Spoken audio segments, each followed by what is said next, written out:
A shot-by-shot investigation. Nanjiani's deceiving jackets won't stop this investigation.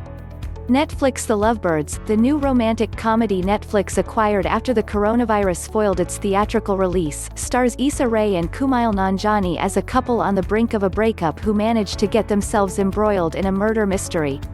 The whole point of the Lovebirds is to keep you guessing, but the film is coy with clues to most important question viewers will have: just how swole was Nanjiani when he shot this movie? The transformation of Nanjiani's body as he prepared to film Marvel's The Eternals is now legend. The comedian-turned-superhero went into great detail in a December 2019 Instagram post that detailed the amount of work and people it takes to sculpt a Marvel-worthy body. The post says he had been training for the role for a full year prior, a year during which he almost certainly also filmed The Lovebirds. Because, I am sorry to report, there is fewer than 30 seconds of shirtlessness in the film's 86-minute runtime, I have taken it upon myself to perform a forensic investigation to find out exactly how jacked Nanjiani was during filming. I watched the movie on mute, so I couldn't spoil it if I tried, but obviously do not continue if you do not want to see screenshots. For majority of the film, Nanjiani is fully clothed.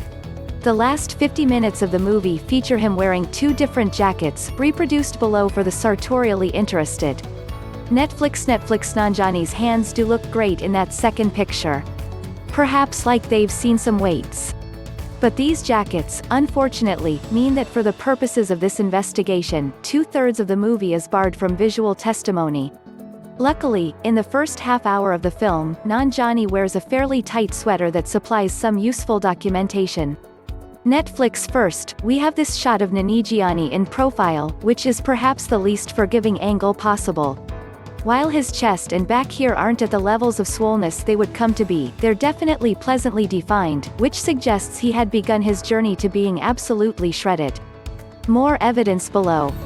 Netflix. Again, we have definition in the back and shoulders, though one confounding variable is that Nanjiani has always had pretty nice shoulders. Still, his waist doesn't quite have that rock-hard, slightly terrifying quality it does now.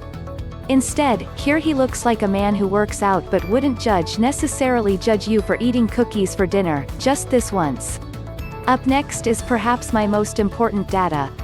Netflix. This scene lasts fewer than 5 seconds, we never see Nanjiani fully shirtless, and his arms are up, but it would seem to support my hypothesis, that he had started his new routine, but he wasn't Hugh Jackman as Wolverine levels of shredded when The Lovebirds filmed.